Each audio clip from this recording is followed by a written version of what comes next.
South Dakota, among the vast nation of people called the Sioux. In 1831, a man called Sitting Bull was born, and in the Hunkpapa Lakota tribe he grew.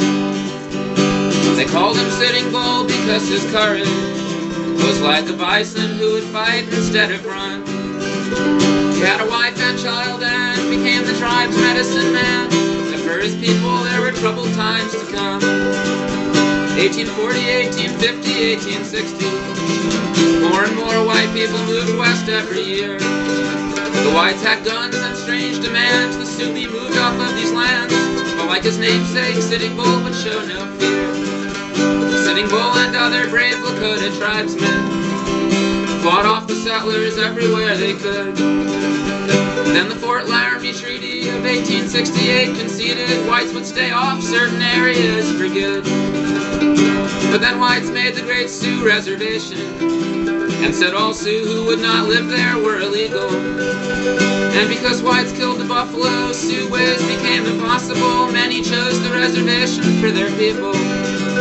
But Sitting Bull refused to give up independence, even if it meant hard, lonely, hungry days. And as his legend spread around, other tribes knew where he could be found. Thousands joined him, taking courage from his ways.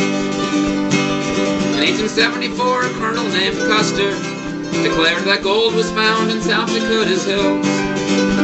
So the whites came pouring back in with the Fort Laramie Treaty broken. All natives in the way could now be killed. One summer day near a river called Little Bighorn, Custer brought troops to smash a small Indian town. But the army hadn't known how Sitting Bull's following had grown. Instead of running, they beat Custer's army down.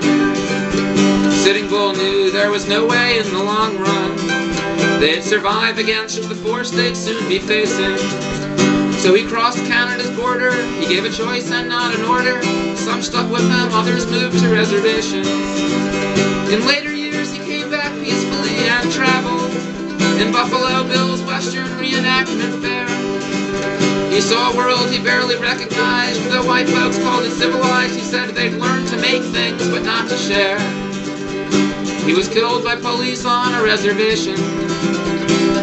They said he was inspiring unrest. And the memory of Sitting Bull is inspiring people still, wherever the small guys stand and fight for the oppressed.